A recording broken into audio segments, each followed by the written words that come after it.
உங்க அண்ணனுக்கு கல்யாணம் பண்ணி வைக்கணும் நாங்களாடி ஆரம்பிச்சோம்.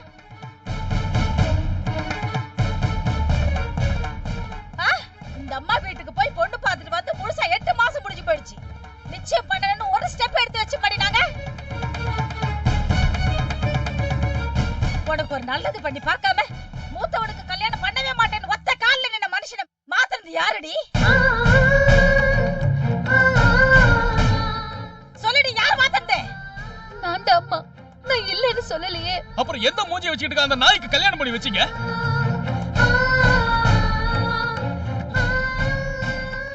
இது பாரு வேலு, அண்ணனுக்கும் உனக்கும் கல்யாணம் நடக்காம ஐயப்பனுக்கு கல்யாணம் ஆயிடுச்சேன்னு நீங்க அத்தனை பேரும் ஷாக் ஆகி நிக்கிறது எனக்கு தெரியும். இதனாலதான் அப்பா ஹார்ட் அட்டாக் வந்து உள்ள படுத்திருக்காரு. இதனாலதான் அம்மா இப்படி கதறிட்டு இருக்காங்க. இதனாலதான் அண்ணன் கலங்கி போய் நின்னுட்டு இருக்கான். நான் செஞ்சதை நியாயப்படுத்தி பேசுறதுக்கு இது நேரம் இல்ல. அப்படி ஒரு பேச்சுக்கு இங்க அவசியமும் இல்ல. ஆனா காரணமே இல்லாம நான் இப்படி ஒரு காரியத்தை பண்ணிட்டு வந்து நிக்க மாட்டேன்னு கூட உங்களுக்கு புரியல. என்னம்மா நீ சொல்றது புதுசா இருக்கு? என்ன பெரிய காரணத்தை நீ சொல்லிட போற? உன் தம்பி இந்த பொண்ண காதலிச்சிட்டான், அவ்வளவுதானே? அதானே?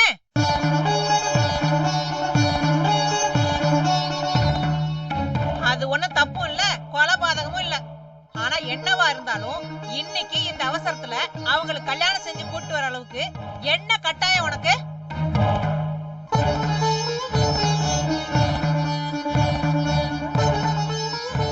நீ பார்த்து ஏற்பாடு பண்ணித்தான் உங்க அண்ணனுக்கு நிச்சயதார்த்தம் ஒண்ணு நடக்க இருந்தது. ஏதோ உங்க அப்பா புண்ணியத்தால நிச்சயதார்த்த தண்ணிக்கே கல்யாணத்தை வச்சுக்கலான்னு பேசி முடிவு பண்ணிருக்கோம். அவசர அவசரமா அதுக்கான வேலையெல்லாம் நாங்க செஞ்சுக்கிட்டு இருக்கோம். இப்ப போய் இந்த மாதிரி ஒரு காரியத்தை செஞ்சுட்டு உங்க அப்பாவை ஆஸ்பத்திரியில படுக்க வச்சிட்டியே.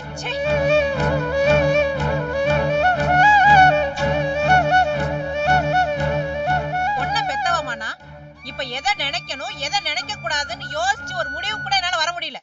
மன்னிச்சிருங்கம்மா. நான் செஞ்ச காரியம் உங்க பொண்ணோட வாழ்க்கைய பாதிக்கும்னு நீங்க நினைச்சீங்கன்னா அப்படி நீங்க நினைக்கிறதுல எந்த தப்பும் இல்ல. அந்த மாதிரி எதுவும் ஆகாம நான் பாத்துக்குவேங்கிற உத்தரவாதம் தான் என்னால தர முடியுமே தவிர இப்போ நான் உங்ககிட்ட பேசுறதுக்கு வேற என்ன இருக்குன்னு தெரியல. வாய மூடி. இப்ப எனக்கு ஒரு உண்மை தெரிஞ்சாகணும். எதுக்காகடி? இவனுக்கு யாருக்குமே தெரியாம கல்யாணம் பண்ணி வச்ச? சொல்லுடி. டேய், மரியாதையா சொல்லுடா. என்னடா உனக்கு அவசரம்? ஏன்டா இப்படி பண்ண? உன் அண்ணனுக்கு கல்யாணம் பண்றதுக்கு இன்னும் 4 நாள் தான் இருக்குன்னு தெரியும்ல. அதுக்குள்ள உனக்கு என்ன அப்படி ஒரு அவசரம்? என்னடா அப்படி ஒரு அவசரம்? அப்படியே என்னடா அவசரம்? நாயே கொன்னுடுடா. இன்னொரு முறை என்ன அம்மா கூப்பிட்டா கொன்னுடுவேன். சொல்லுடா, ஏன்டா இப்படி பண்ண? நீ சொல்லுடா, சொல்லுடா, சொல்லு. அம்மா வீட்டுக்கு போய் நிதானமா பேசலாமா? தயவு செஞ்சு என்ன அப்பாவை பார்க்க விடுங்க ப்ளீஸ்.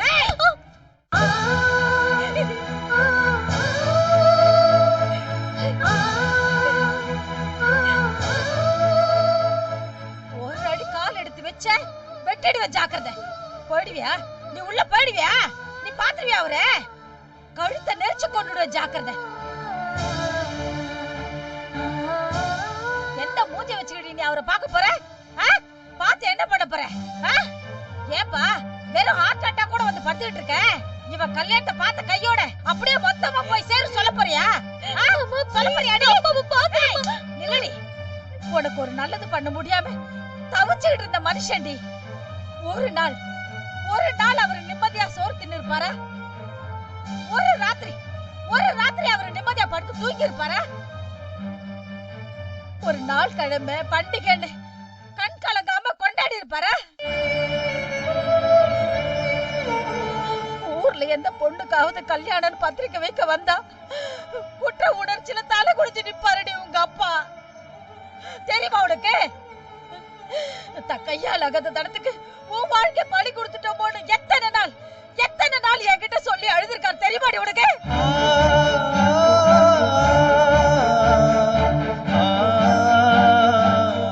விநாயகத்தை கேட்டுப்பாரு. உனக்காக உன் ஜாதகத்தை எடுத்துக்கிட்டு தெரு தெருவா தெரிஞ்சுக்கிட்டு வருவா.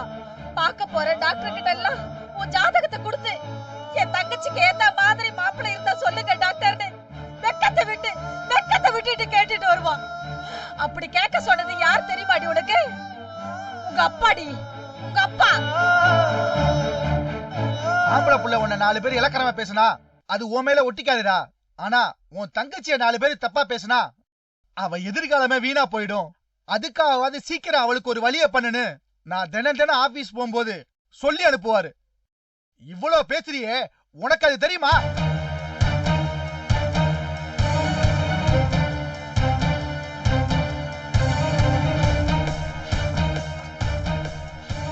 காயத்ரிய பொண்ணு பார்த்துட்டு வந்த அன்னைக்கு நைட்டு நம்ம வீட்டுல என்ன நடந்துச்சு தெரியுமா?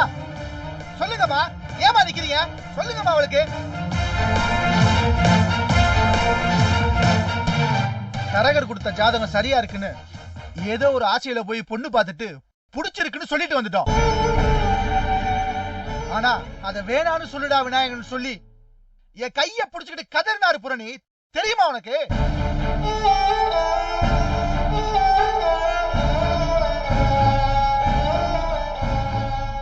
எதுக்காக, யாருக்காக புரணி? எல்லாம் உனக்காக. ஆகலைங்கிற கவலைதான் அன்னைக்கு அவர் அப்படி சொல்ல வச்சுச்சு. கொடுத்த வாக்க நம்மளே மீறக்கூடாது, பிடிச்சிருக்குன்னு நாம மனசார தானே சொல்லிட்டு வந்தோம். சொன்னபடியே அந்த பொண்ணையே விநாயகத்துக்கு கட்டி வைப்போம். அந்த கட்டாயம் இருந்தாலாச்சும் உனக்கு சீக்கிரமா வரம் பார்ப்போம்னு சொல்லி அம்மா தான் அந்த பேச்சுக்கு தடை போட்டாங்க. தெரியுமா?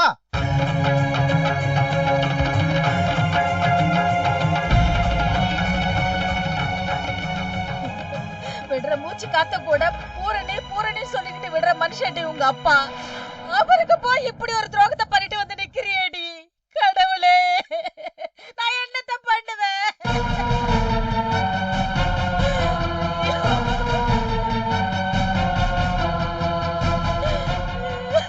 சம்மந்தி, வேண்டாம், அழாதீங்க. இந்த பாருங்க, பாக்குற 4 பேர் நம்மள தப்பா நினைப்பாங்க. இது பொது இடம். பாக்கட்டுமே, எல்லாம் தான் முடிச்சு போச்சு. இன்னும் என்னங்க மிச்சம் இருக்கு? அவரு உசுறு போல. அவ்வளவுதானே, அவ்வளவுதானே.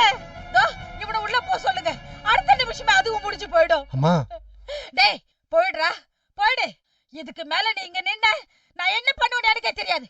மரியாதை எங்க இருந்து போயிடுறா. போடா. சரிம்மா, நாங்க உள்ள போக கூடாது, அவ்வளவுதானே? டாக்டர், எங்க அப்பா எப்படி இருக்காரு? அத சொல்லுவீங்களா இல்லையா? உங்க அப்பாக்கு ஹார்ட் அட்டாக் வந்திருக்குமா?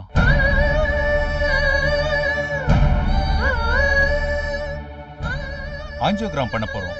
தேவைப்பட்டா ஆஞ்சியோபிளாஸ்ட் கூட பண்ண வேண்டியது இருக்கும்.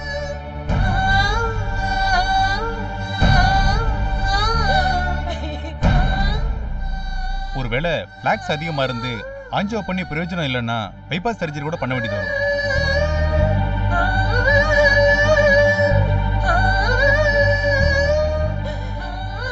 எதுவா இருந்தாலும் நாளைக்கு காலையில தான் உறுதியா சொல்ல முடியும். பட் ஒன் திங், இப்ப நீங்க எல்லாரும் இருக்கிற மனநிலையில உங்க அப்பாவை நல்லா கவனிச்சுப்பீங்களான்னு எனக்கு தெரியல. டாக்டர், ஏன் அப்படி சொல்றீங்க?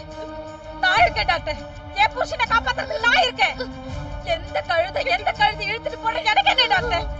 அது வேற எந்த கழுதை அர்ச்சனை போட்டு ஆசீர்வாதம் பண்ண எனக்கு என்ன டாக்டர்? எனக்கு என் வீட்டுக்கார உசுறு தான் முக்கியம் டாக்டர். அவரை காப்பாத்துங்க, தயவு செஞ்சு அவரை காப்பாத்துங்க. இந்த கேடு கெட்ட ஜென்மங்க இனிமே எதுவுமே நிக்காது. எல்லாரும் இப்பயே அடிச்சு தொட்டுறேன். ஏய் ஏய், எல்லாரும் போயிடுங்க, ஒழிஞ்சு போயிடுங்க. என் கண்ணு முன்னாடி யாருமே நிக்காதீங்க.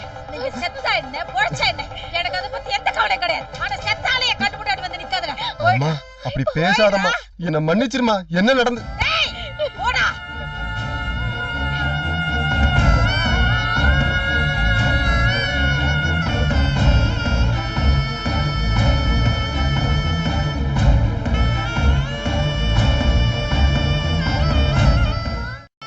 ஐயப்பா, கிளம்பு போலாம். ஏய், உன் நியாயத்தை யாரும் இங்க புரிஞ்சுக்கிற நிலைமையில் இல்லை. சொன்னா கேளு. வாய மூடு உல்டா. இவனுக்கு நியாயம்னு ஒண்ணு இருக்கா? ஐயோக்கிய ராஸ்கல். இந்த ஹாஸ்பிடல் ஆச்சேன்னு பாக்குறேன். இல்லைனா இவனை எப்போ அடிச்சு கொன்னே இருப்பேன். ஆத்திரப்படாத விநாயகம். உங்க அம்மா கோவப்படுறத என்னால புரிஞ்சுக்க முடியும். பூரணி தப்பே செய்ய மாட்டான்னு தெரிஞ்சும் அவங்க உணர்ச்சி, அவங்க அறிவை மறைச்சி அவங்களை இப்படி பேச வைக்கிது ஓகே. ஆனா உன் விஷயம் அப்படி இல்லை. உனக்கு கல்யாணம் நடக்கணுன்றதுக்காக ஒத்த காலில் நின்று ஏற்பாடு பண்ணதே பூரணி தான். அதை சொல்ல மாட்டியே. இது விஷயமா உங்க அப்பாட்ட எத்தனை தடவை மல்லு கட்டியிருக்கான்றது உங்க அம்மாவுக்கே தெரியும். ஏன் அந்த அம்மாவை கேட்டுப்பாரு. அவங்க வீட்டுக்கு போய் முதல்ல அந்த பேச்ச ஆரம்பிச்சதே பூரணி தான். உண்டா இல்லையாம்மா? ஆமா தம்பி, நான் இல்லன்னு சொல்லல.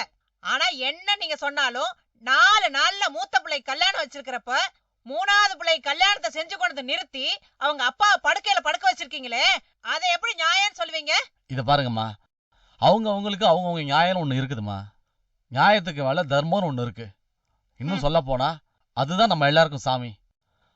பூரணி அது பக்கத்துல எப்பவுமே நிக்கிறவ. உங்களுக்கு அது புரியலன்னா அது அவ தப்பு இல்ல, உங்க தப்பு தான். என்ன மன்னிச்சிருங்கம்மா. ஐப்பா போலாம், வா. கிளம்பு பூரணி, கிளம்பு. ஐப்பா வாமா பிரியா, வா பூரணி, வா.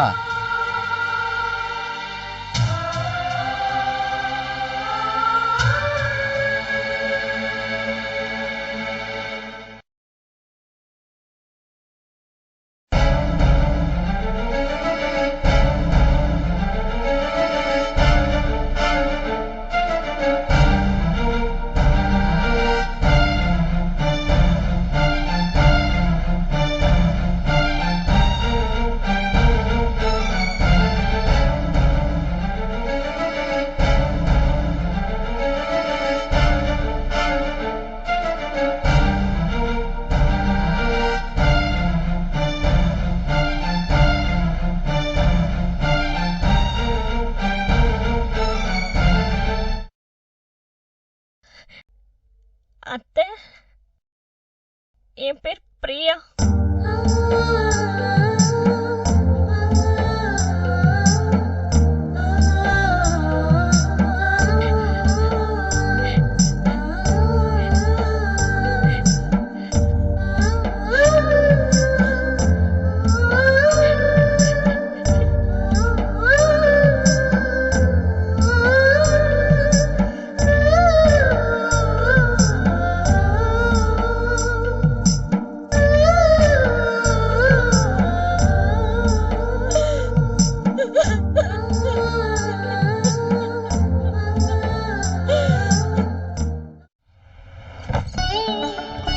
வலது கால் எடுத்து வச்சு போமா.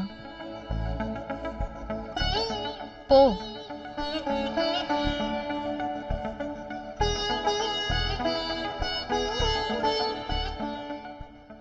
அக்கா எங்களை ஆசீர்வாதம் பண்ணுக்கா. பிரியா, நல்லா இருங்க, ஏந்திரிங்க. நான் நல்லாவே இருக்க மாட்டேன்னு இப்பதான் அம்மா சொன்னாங்க. நல்லா இருன்னு இப்ப நீ சொல்ற. நான் எப்படி இருக்க போறேன்னு எனக்கே தெரியலையாக்கா. டேய் லூசாடா நீ. மனசார சொல்ற விஷயம் தான் பலிக்கும். உங்க அக்கா மனசார வாழ்த்துறா, இதுதான் பலிக்கும். அம்மா சும்மா உட்டால கட்டி அடிச்சாங்க, அதெல்லாம் பெரிய மேட்டரா எடுத்துக்காத. ஒரு வாரம் எண்ணி நீயே பாரு, கோவம் எல்லாம் குறைஞ்சி ஐயப்பா எங்கடா இருக்கேன்னு கண்ணை கசிக்கிட்டு வந்து நிப்பாங்க. இது நடக்குதா இல்லையா நீயே பாரு. அவங்க வரதுக்கு முன்ன நாங்க அந்த வீட்டுக்கு போயிடணும்னு ஆசைப்படுறோன்னு. ஒரு அவசரத்துக்கு அக்கா இப்போ எங்களை இங்க தங்க வச்சாலும் எங்க வீடுனா அது அத்தை இருக்கிற வீடுதான். இதுல எந்த டவுட்டும் இல்ல உள்டான்னு. அப்படி போடு அருவாள. ஆத்தா மகமாயி, உன் அத்தைக்காரி அவ்வளவு லேசாட போட்டுறதம்மா. இவன் பண்ணிட்டு வந்த காரியத்துக்கு நான் மட்டும் உன் அத்தையா இருந்தேன்னா விளக்கமத்தை எடுத்து வெளாசி இருப்பேன். இவ்வளவு நடந்து உங்க அத்தை சும்மா இருக்காங்கன்னா இதுல ஏதோ மேட்டர் இருக்கு. ஏன் அப்படி சொல்ற? ஆமா புரணி, பிராக்டிக்கலா யோசிச்சு பாரு. இன்னைக்கு உங்க அம்மா சத்தம் போட்டது ரொம்ப கம்மின்னு தான் சொல்லணும். ஏன்னா இவன் கல்யாணம் பண்ணிட்டு வந்திருக்கான், அந்த அதிர்ச்சியும் தாங்கிக்கிட்டு. உங்க அப்பா ஹார்ட் அட்டாக் வந்து படுத்திருக்காரு, அந்த அதிர்ச்சியும் தாங்கிக்கிட்டு. இவ்வளவு கெத்தா நிக்கிறாங்கன்னா இது ஒன்னால என்னால முடியுமா? சான்ஸே இல்ல. புரியுது உல்டா, இதுக்காக தலையை சீவிடவா முடியும்? அவன் தலையை சீவினாலும் தப்பே இல்லங்கிறேன். இப்படி என்ன வேணாலும் பண்ணலாம். அண்ணே டேய் சும்மா விளையாட்டுக்கு சொன்னான்டா, உடனே கண்ணை கசிக்கிட்டு ஒப்பாரி வச்சிடாத. இத பாரு, கொஞ்ச நாளைக்கு நீங்க 2 பேரும் இந்த வீட்டுல தான் இருக்கணும், புரியுதா? உங்க அம்மாவோட கோவம் எல்லாம் குறையட்டும். அது மட்டும் இல்லாம உங்க அண்ணங்காரங்க 2 பேர் இருக்காங்க, அவங்க ப்ராப்ளம் எல்லாம் சால்வ் ஆகி அந்த வீட்டுக்கு 2 பொண்ணுங்க வந்து அவங்க அம்மா கூட அண்டர்ஸ்டாண்டிங் ஆகட்டும். அதுக்கப்புறம் பொறுமையா போலாம். அது வரைக்கும் அந்த வீட்டுக்கு வர ஆசையை 2 பேரும் மூட்டை கட்டி வைங்க, ஓகேவா? ஆனா ரொம்ப குற்ற உணர்ச்சியா இருக்குன்னா.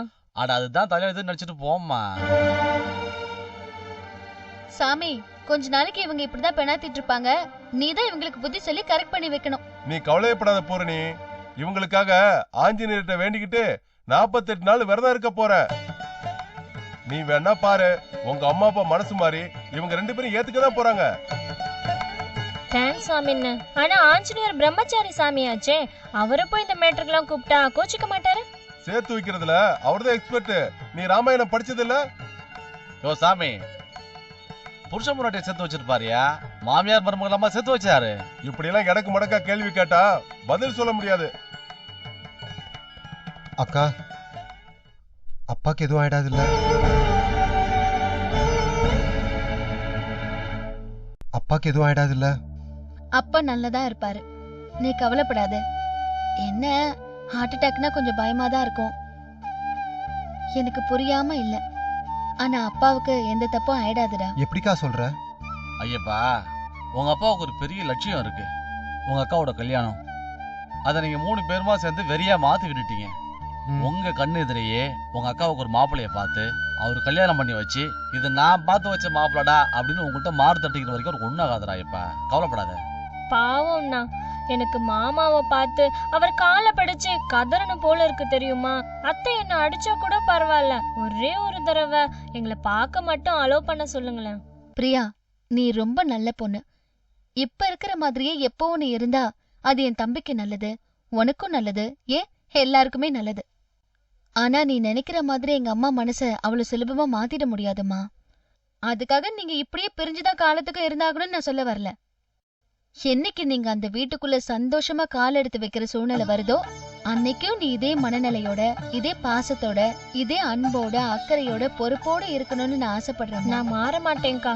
ஏன் தெரியுமா? வாழ்க்கையில உறவுன்னு சொல்லிக்க இப்பதான் எனக்கு 4 மனுஷங்க கிடைச்சிருக்காங்க. காசு பணமா பெருசா இல்ல நகை நட்டு தான் பெருசா? சத்தியமா இல்லக்கா. நமக்குன்னு 4 பேர் இருக்காங்கன்ற நினைப்பு கொடுக்கற தெம்புக்கு முன்ன வேற எது பெருசு? சத்தியமா சொல்றேன், என்னைக்கும் நான் இப்படியேதான்க்கா இருப்பேன். ஐயப்பன் எனக்கு வாழ்க்கை கொடுத்திருக்கான், நீங்க எனக்கு வாழ முடியும்ன்ற நம்பிக்கை கொடுத்திருக்கீங்க. இந்த ஜென்மத்துக்கு எனக்கு இது போதும்க்கா. இதுக்கு விசுவாசமா இருந்தேனா அதுவே போதும். நீ எதுக்கு கவலைப்படாதம்மா, நீ நல்லா இருப்ப கண்ணு. அங்க பாரு, உனக்கு ஸ்டவ் இருக்கு, பாத்திரம் இருக்கு, அப்புறம் காபி குடிக்க 3 டபரா செட்டு வாங்கி வச்சிருக்க. இரு 2 பேர் தானே இருக்காங்க, எதுக்கு 3 செட்டு டபரா வாங்கி வச்சிருக்க? அப்பப்ப நான் 1/2 கிளாஸ் காபி கேப்பேன்ல. காஃபி எல்லாம் சூப்பரா போடுவேன்னு. சாம்பார், ரசம், பொரியல் இதெல்லாம் கூட நல்லா செஞ்சிருவேன்.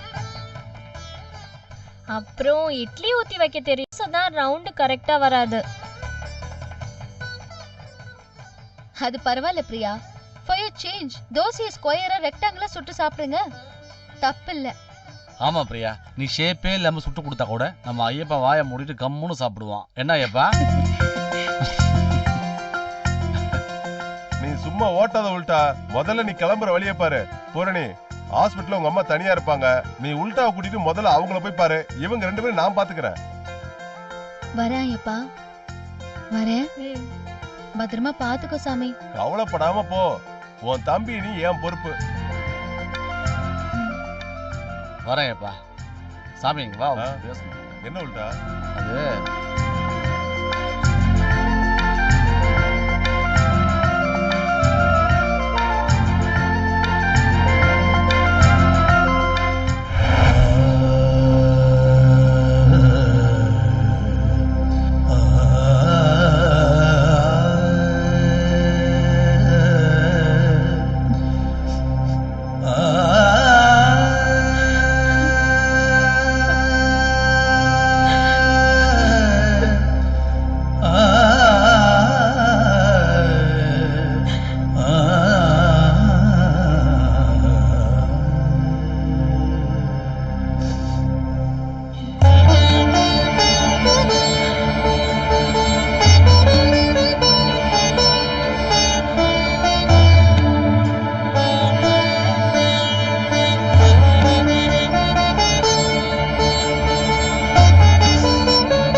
தரணாதீம் தரணாதோம் தரணாதீம் தரணாதன வீரர